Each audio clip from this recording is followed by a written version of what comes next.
Listen to this.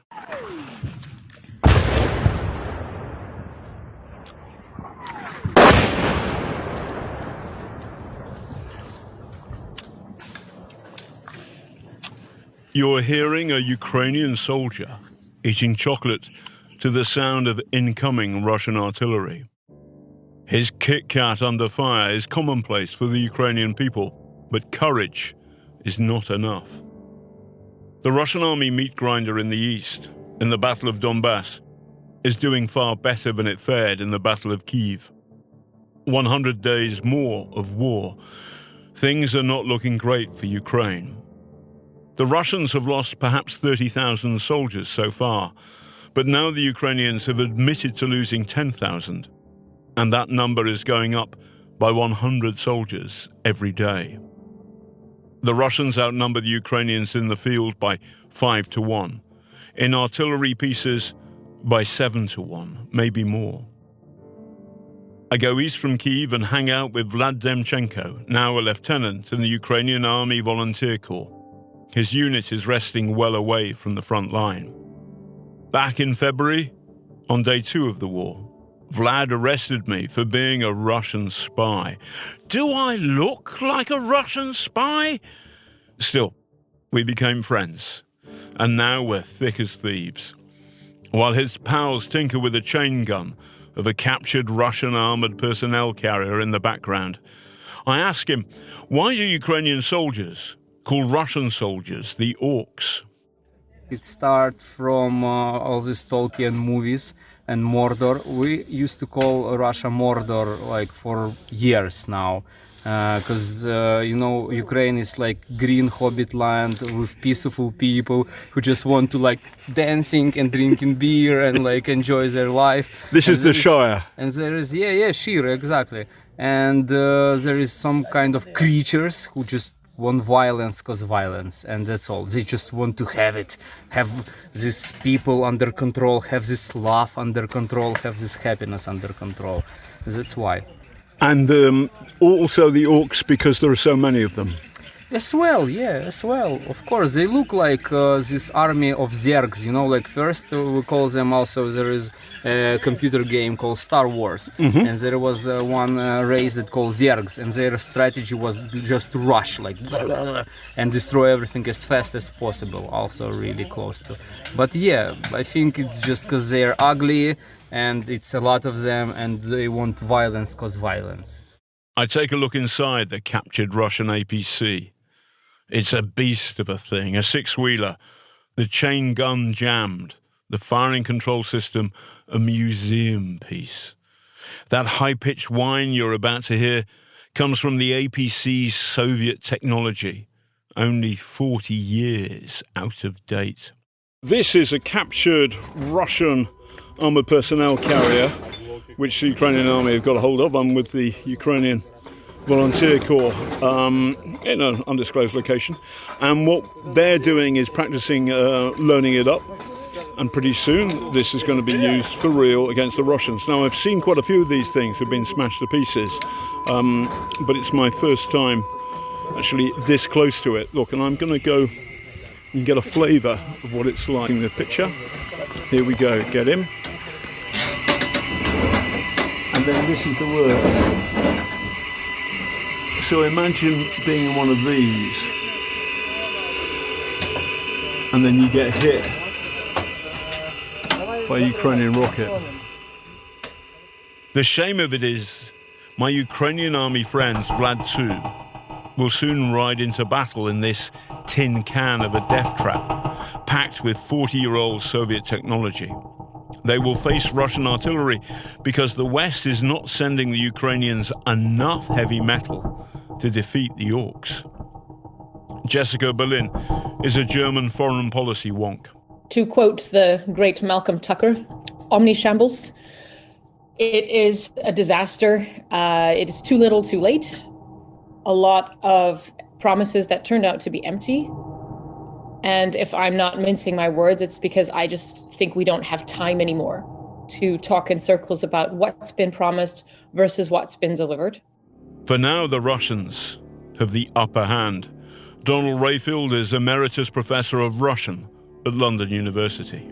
The problem is, and this is why I think it's not certain that Putin will lose this war, is they have so much metal in terms of missiles that it doesn't really matter if they lose 100,000 men. They just have batteries of missiles well behind the front, which they keep on firing until they reduce the entire place to rubble.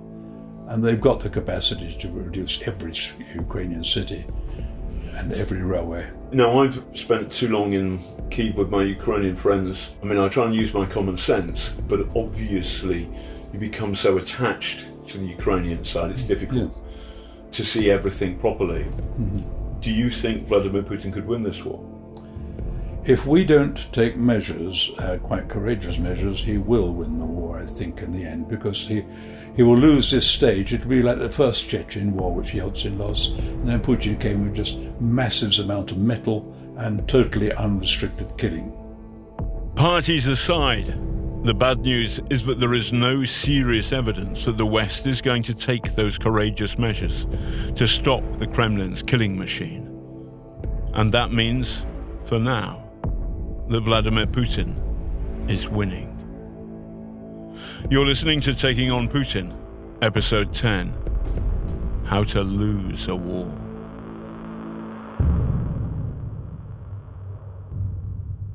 On day 2 of the war, February the 25th, I was an optimist.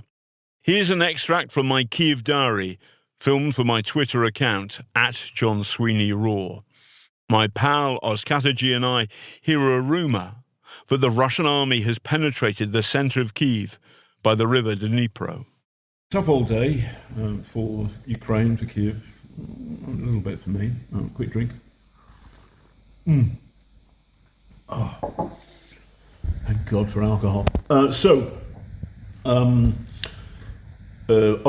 my pal, and I, we went down to the river Dnipro. We heard there'd been some fighting. The Russians are there. Take the tube because we can't get a car. Arsenal tube station full of Ukrainians hiding from the Russian army. 2 little kids and a dog. Incredibly sad. It's the 21st century, I can't believe it. We get up, walk along the river. I'm carrying on doing videos. The Ukrainian soldier says, stop, stop, stop. And I just say, yeah. And I'm arrested by the Ukrainian army, and they accuse me of being a Russian spy. And I said, just have a look at my Twitter picture, and you'll see, me challenging Vladimir Putin. I am not a Russian spy. Anyway, I was detained. My passport and phone were taken from me. They took me to the Ukrainian intelligence, and eventually they worked it out that I wasn't a Ukrainian spy. Vladimir Putin is driving these people mad. However, I think the person who is in trouble is not President Zelensky of Ukraine. It's not even John Sweeney, who spent an hour or two in the Ukrainian intelligence service headquarters. The person in trouble is Vladimir Putin. He has not sold this war to his people, and they don't like it. And he's not hitting Kyiv with all that he could because I think he's afraid to do so. So, Vladimir Putin, you're in trouble. Maybe I was being too optimistic. There is a big difference between the start of the war and what's happening now. Here's Rademchenko, the Ukrainian soldier who arrested me for being a Russian spy again. So the Battle of Kyiv was scary at the beginning, but then it became apparent that the Russian army wasn't going to take the capital. In fact, they got stuck, and eventually they left.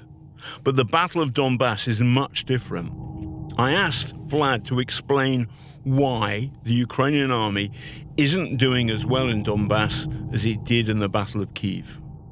Strategy of Russians, they are different now. First, they really believe local people will meet them with flowers and happiness, and that's why they just build columns and just come straight to Kyiv, put their descent, and immediately they was trapped by thousands and thousands of people who join the small groups, find the armor they can find, and just destroy them one by one. Like I think 1,000 per day. It was huge, and they was defeat. And now they can't fight us in like honest fight. They can't fight us. They can't. So what they are doing now, they're using artillery. So we are sitting on our positions, and daily they're ruining this position with artillery shelling. After that, they send a wave of meat, just meat and vehicles. And if the first wave are destroyed, second wave will be very soon after again artillery shelling. And I think artillery make difference. The Russians have a massive advantage in heavy metal. Yeah, it's huge, it's big. You know, when people are telling like, hey, but we send you some artillery. Yeah, like Sweden 12 machines, France 12 machines, Russian have 12,000 of them. Do you think the Europeans and the Americans and the British, are we doing enough to help you? You know, for me it's a separate things, government and people.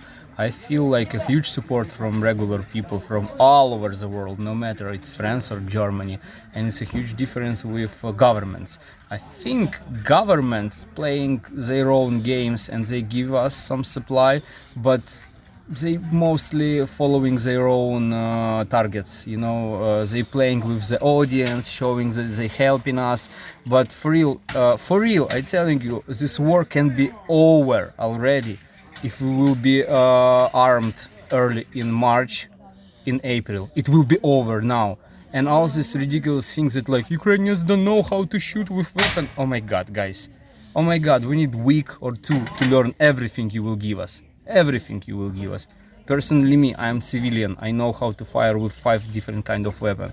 So I think Western world can do more for sure. Ukraine, it's only one country besides the whole ex-USSR countries that choose 6 different presidents in democratic way.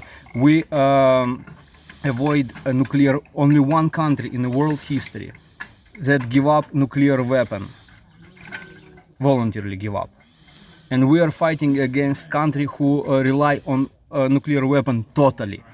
If there will be no nuclear weapon in Russia, there will be no Russia at all. Zero, they will disappear. We choose our way and we want to be a part of modern world of the future. And if this modern world of the future will give up on us, guys, ask yourself, like, what is your future? The war hangs in the balance, but at the outset, there were dire predictions of the Ukrainian army being wiped out in days by a massively stronger Russian force. Those turned out to be wrong. So how did it come to this? Here's Professor Donald Rayfield. How would you assess Vladimir Putin as a general? Hopeless. I think he would be cashiered from any normal army. He makes decisions about things where he has poor intelligence. He has absolutely no experience of army. He has some experience of secret policing, which is quite different, since you don't show your face. He is extremely temperamental in the sense that he cannot stand any contradictions, any unasked for advice, and he is incredibly self-confident. So this has been a terrible cocktail for Russia and Russian power and Vladimir Putin himself, yeah? Yes, I would not use the word cocktail. I'd use another word beginning with cock, but... Why did he make the decision to invade Ukraine in February? I think he decided that the West was so obsessed with COVID and the economic crisis that they would probably make a loud noise and do absolutely nothing. That was his conviction. Secondly, he was convinced that after any sort of public revolution, like the Maidan, the country would be in chaos and the Ukrainian army would be even more useless than it was in 2014. And I suppose thirdly, he knew that in the Donbass, the separatists are actually experienced fighters, have been fighting for, 6 years, 8 years, and the Ukrainian army hasn't made much progress against them. They've managed to hold them back, but that's all. But he was wrong about everything. He was certainly wrong about his own forces. They were totally demoralized, and the generals, they'd forgotten how to do anything. It's a long time since Chechnya, and even in Chechnya it was done with brute force rather than any intelligence. Yes. So, but why didn't somebody inside the, his intelligence system? There are lots of agencies, but why didn't somebody inside, for example, the FSB or the SVR, the Foreign Intelligence Service, successor to the KGB, why didn't they say, don't do this, it's not going to work? At some junior level on the ground, they almost certainly reported to the seniors, don't do this, it's not going to work. But nobody had the guts to tell Putin that. Just before the start of the war, Vladimir Putin holds a meeting of his National Security Council, fully televised. The master of the Kremlin sits some 30 feet from his henchmen and asks each and every one for their opinion on what to do, as if they matter. It is yet another performance of Putin's theatre of cruelty. The bad news for Sergei Naryshkin, the head of the SVR, Russia's Foreign Intelligence Service, is that he forgets his lines and starts to stutter. Putin smirks at him, the Bond villain about to press the switch so that his feeble minion falls into the piranha tank. You may have seen that television shot of all his ministers gathered round and him demanding approval, and the expressions on their faces were much more eloquent than anything they actually said. Sometimes they had to be forced to speak in support of it. You could see that most of them, possibly with the exception of Lavrov, who seems to be as mad as Putin, none of them believe in it. I don't think even Shoigu believes in it. But they didn't have the courage, because it's not a question of just getting sacked. It's rather like under Stalin. You might be in physical danger if you contradict him. So Naryshkin fluffs his lines. Yes. What happened? Explain to the listener what happened with Naryshkin. Naryshkin clearly had been given a script, and he may have half remembered it, but he felt so embarrassed and awkward about it, and so reluctant to speak it, that he just was like an actor who comes on stage and completely collapses. Yeah, but he started to stutter, and the thing that interested me was whether his stutter was giving him the lie to what he was supposed to be saying. That there was some part of him that was entirely opposed to the words he'd been told to read out. I'm sure most of the ministers there were horrified at what they had to do. And I suppose the difference between this and Stalin, that Stalin summoned ministers and got their absolute 100% approval, but they didn't have television cameras watching them at the time. Yes. It was probably easier to do when you were just faced with the monster, rather than the monster and the television cameras, knowing this was going to be publicly recorded and remembered. Because what he was doing was making sure they all bought into the decision. Yeah. I.e., there is no question about it. But what it's done is it's exposed the appalling fragility of the system he's created. Yes, it is extremely fragile. And you could say it's very similar to the first weeks of the Second World War when Hitler invaded. That Stalin had contradicted all his intelligence. They warned him that the Germans had massed 60% of their troops. There were definite plans that they'd intercepted and overheard. And Stalin told them to go and F themselves. So he makes the decision to invade. What's also interesting is the Americans know all about it.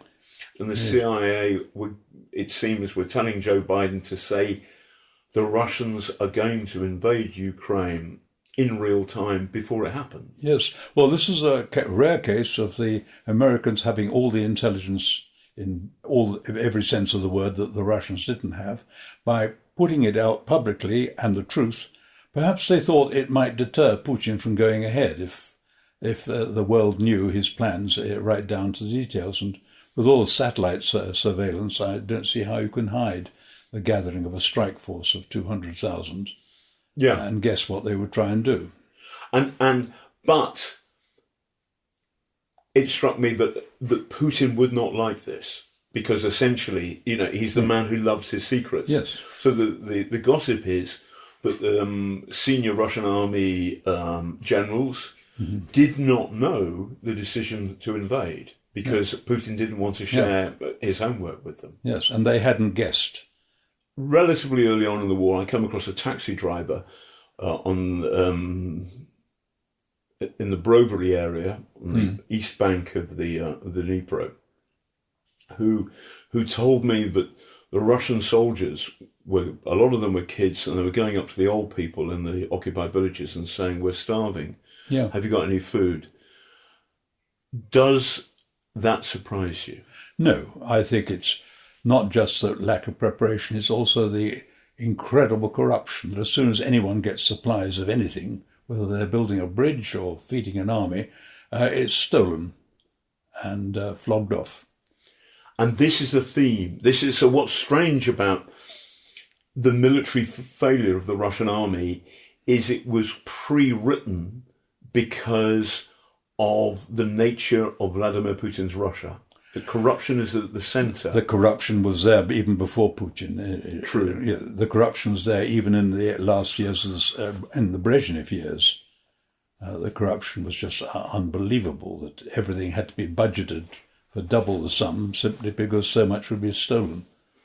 And they knew that when they allowed, when they built the winter sports thing in Sochi, when they built the bridge to the Crimea, they doubled the cost to allow for what would be siphoned off by the contractors, by the workers. Now, there's no doubt that the Ukrainians have problems with corruption too. All countries do. But in Russia, it really has rotted out the Russian army from within. Yes, it's rotted out everything. It's totally unconcealed. I remember crossing the frontier by car from Latvia, and there were, if you wanted not to When queue, was this? Which year? This would be about nearly 20 years ago. But when you crossed over, you either had a long queue, which would take you 5 hours, or you went in a queue called broker services. And broker services, for quite a large sum of money, would get you through straight away. And there was a tariff, particularly for, say, a truck carrying spare parts for BMW, for the equivalent of about $50,000. You'd be allowed through without inspection. You'd be given a mobile phone with the number of someone in the FSB. So if you were stopped by the traffic police, you just rang that number. And then you got all your BMW parts to Moscow without any interruption. But the prices were absolutely enormous. When I tried to cross the frontier from Georgia into Russia by car, and they wouldn't let me through because they closed it to foreign traffic, I was approached by a senior officer and said, "I can get you across in a helicopter with your car. It'll be $15,000.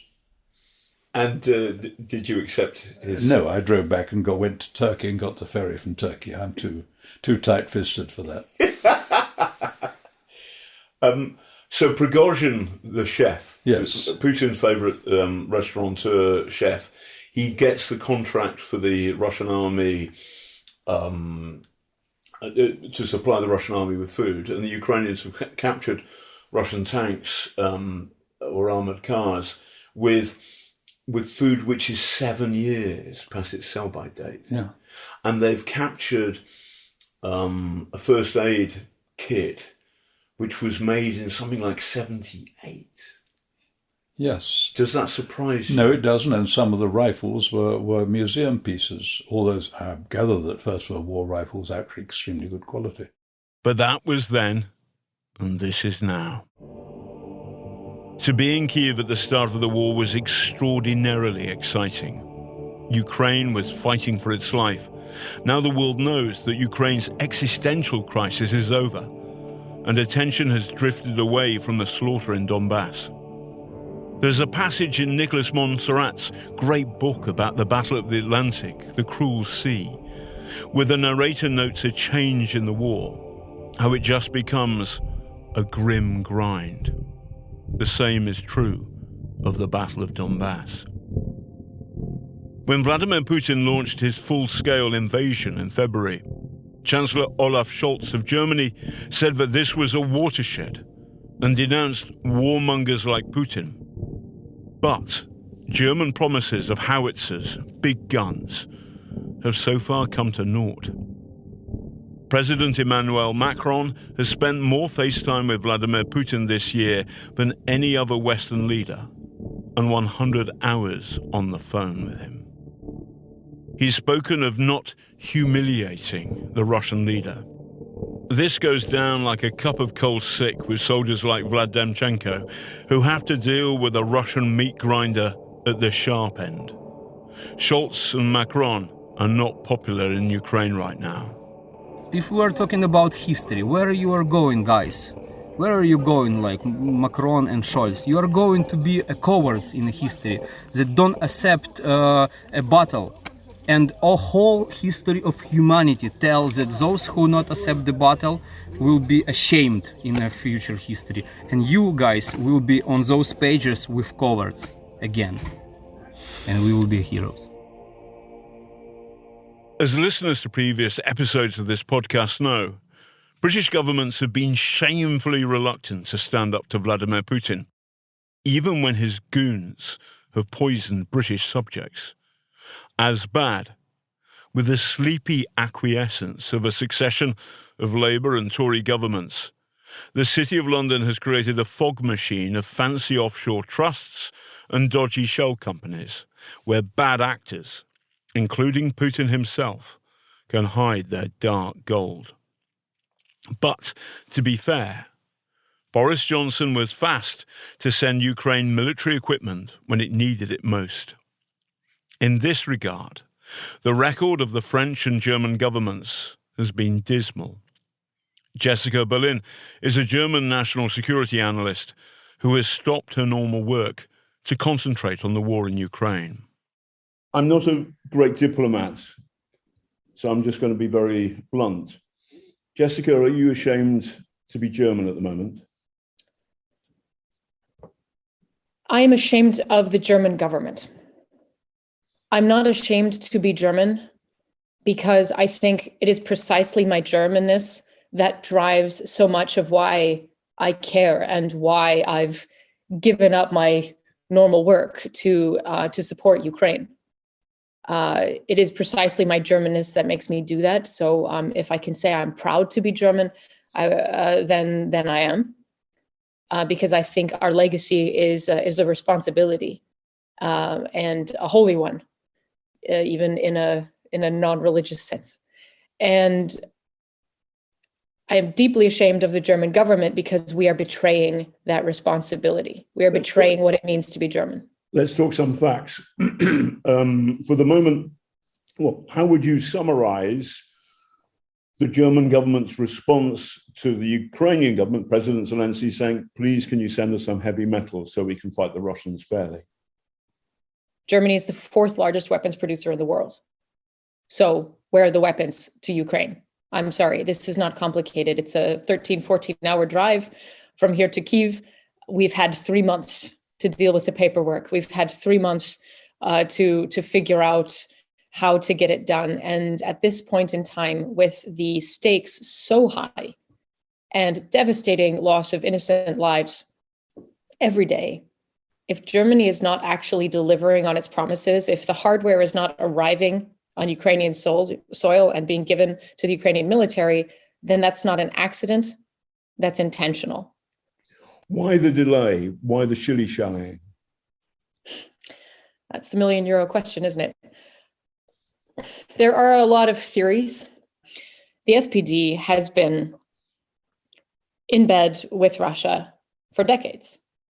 And during the Soviet Union, the time of Willy Brandt and Ostpolitik, it was a different world. The SPD, even if they've inherited this legacy of closeness to Russia, for the last 20 years, we have watched Putin's government rob his own country blind, invade, torture, and murder people in Chechnya, in Georgia, in Ukraine, bombing the shit out of Syria, killing so many innocent people.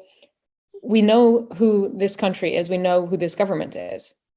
And I love Dostoevsky too, but that's not about this.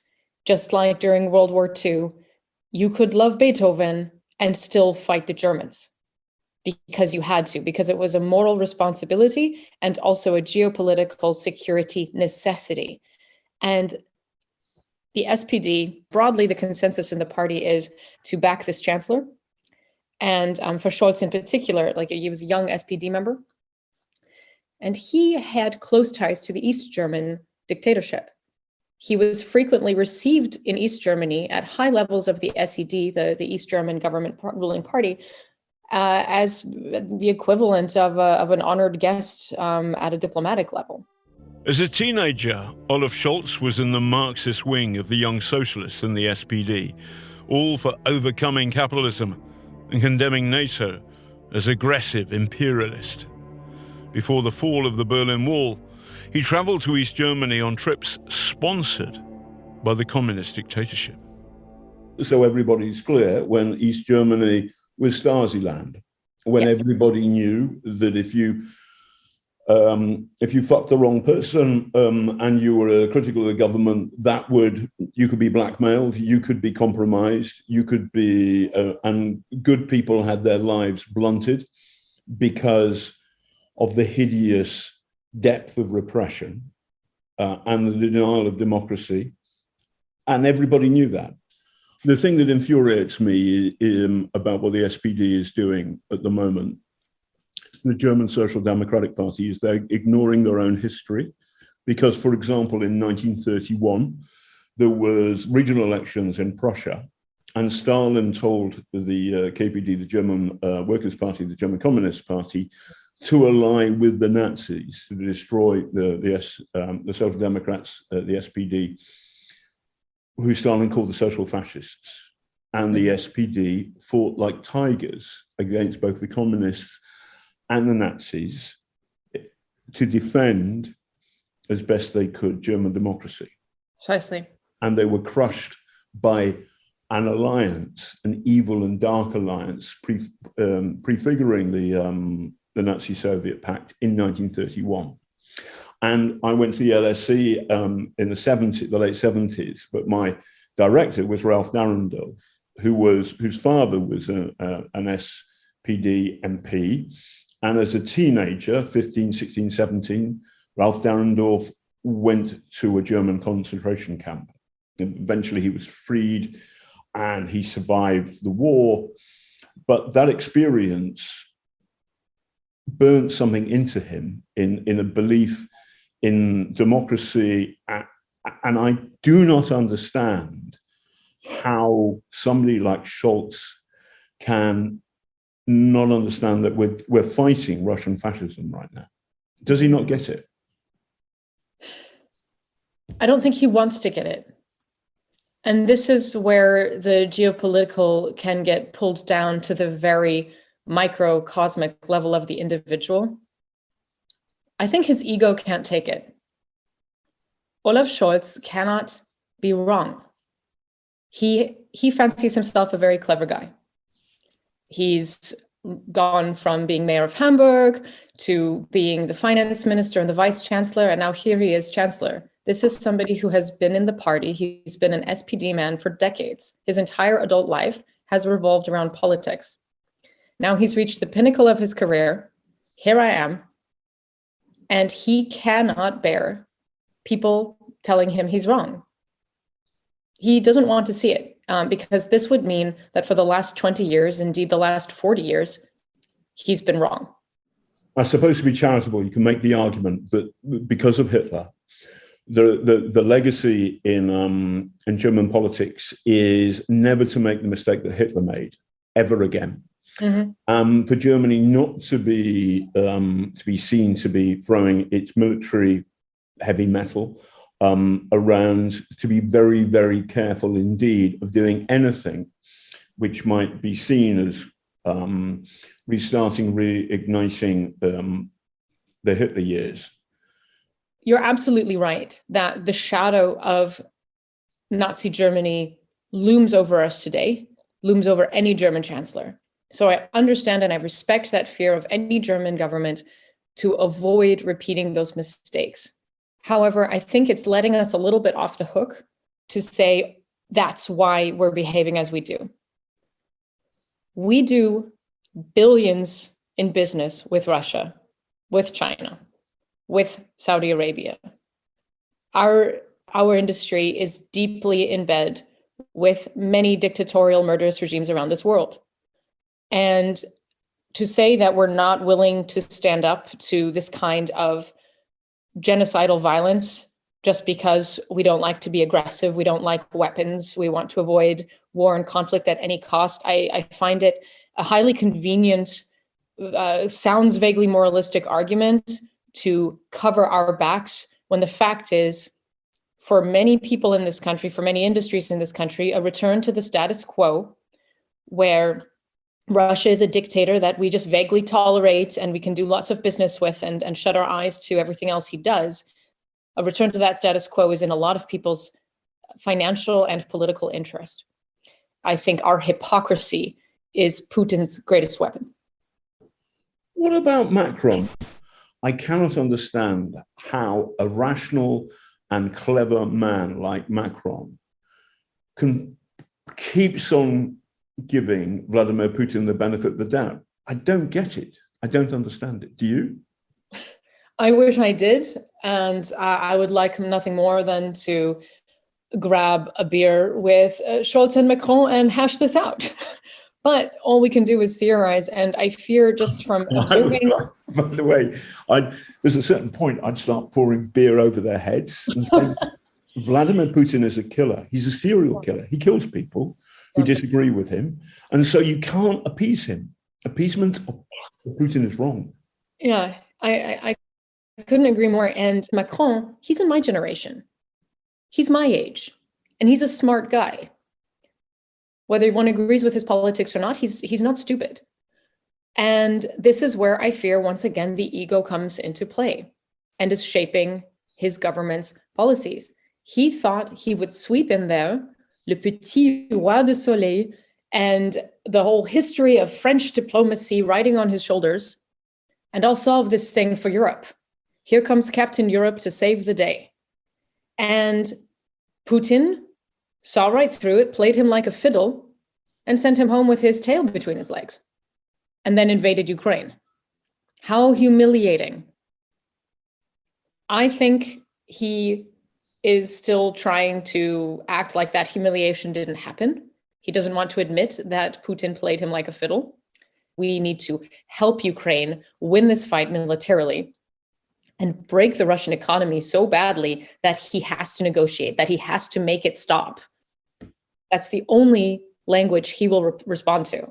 And the fact that a Scholz and a Macron don't understand this is not just deeply frustrating, but it's frankly stupid and dangerous for Europe.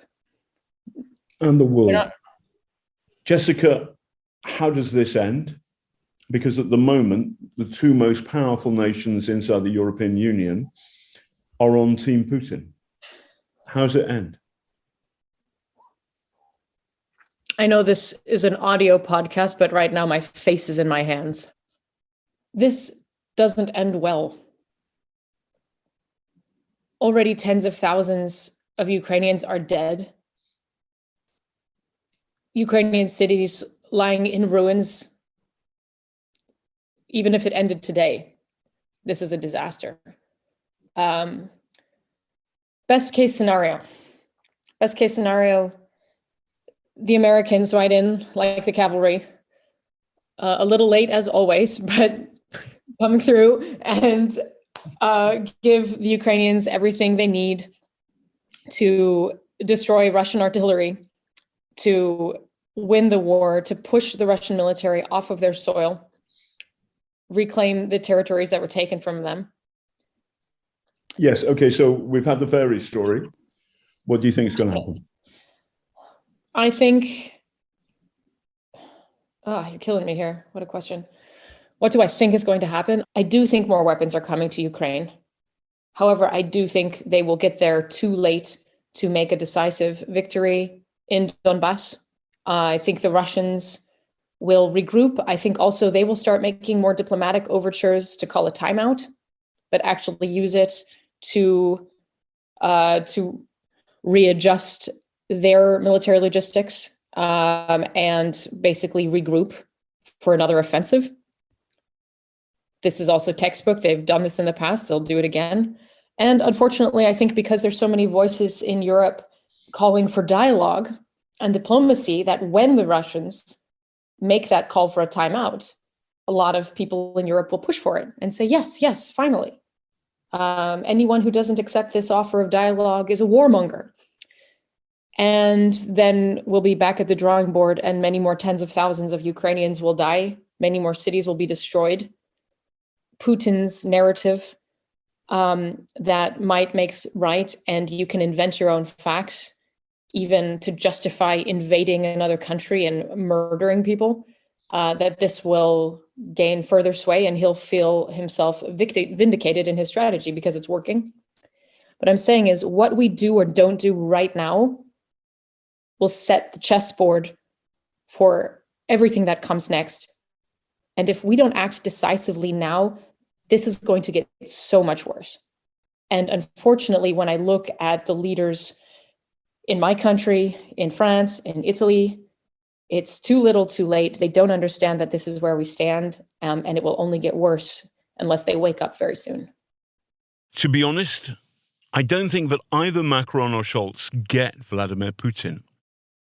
They're not dealing with a rational actor with genuine grievances, but a serial killer.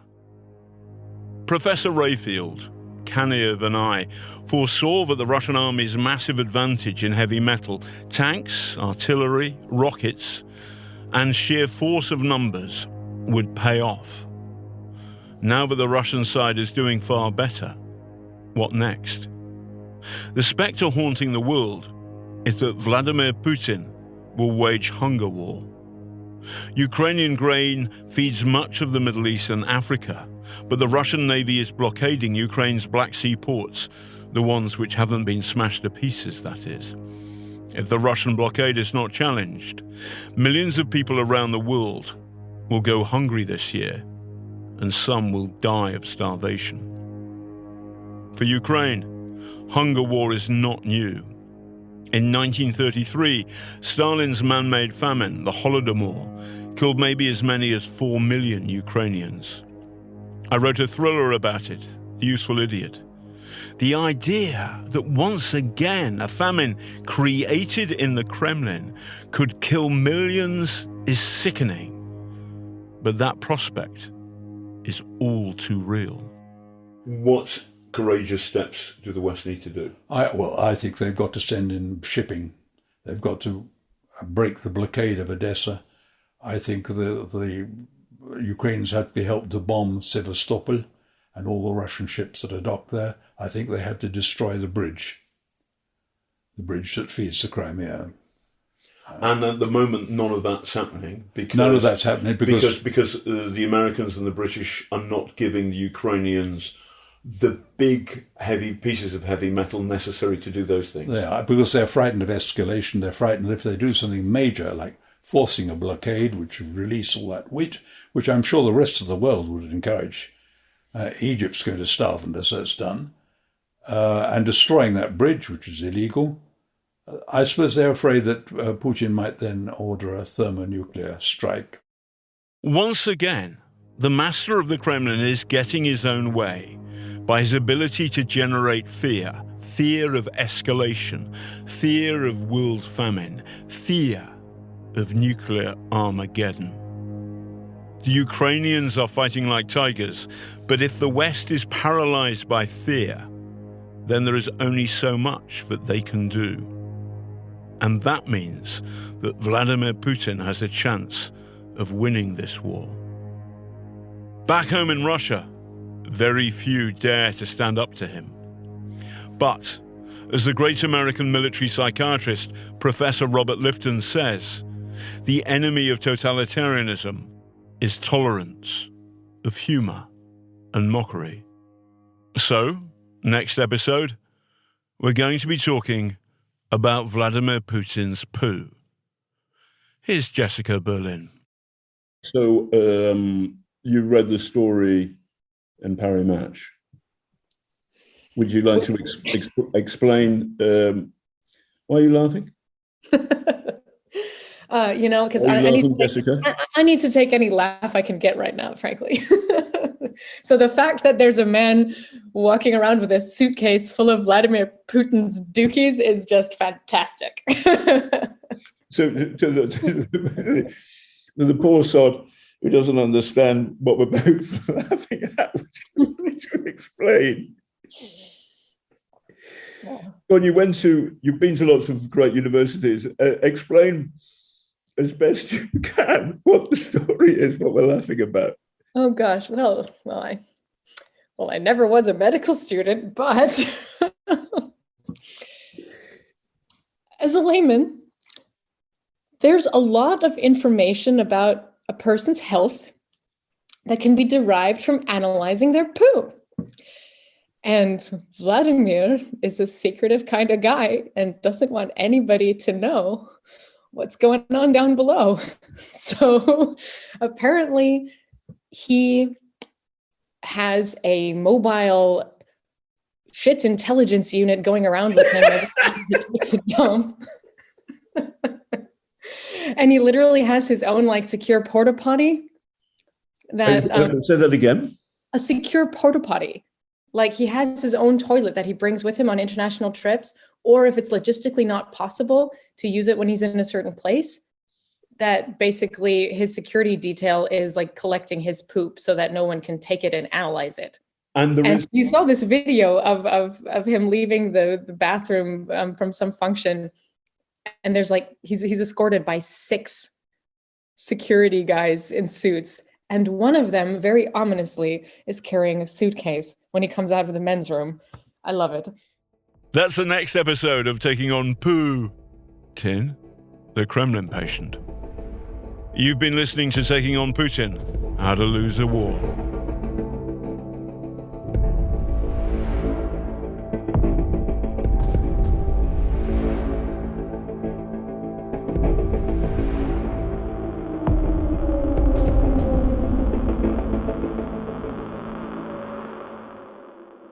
Taking on Putin is a podcast series written and reported by me, John Sweeney, for Black Dog Woof Woof Productions, produced in Kyiv and London. In Kyiv, the recording is done by Syndicate Productions. In London, production is by Chalk and Blade. The executive producer is Laura Sheeter, with other production by the team. It's mixed and sound designed by Alex Port-Felix, with original music by Thomas Hewitt-Jones. I've launched a crowdfunder to help fund this podcast, Taking on Putin. There are lots of costs: lawyers, checking things out, making sure that it all gets to the right platforms, making sure that the people that I'm working with and I are safe from legal and other threats. I'm not going to spell them out, but use your imagination.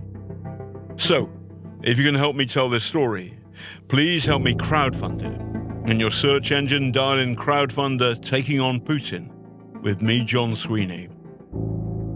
Thank you for listening, and thank you for coming along for the ride. The Kremlin won't like it.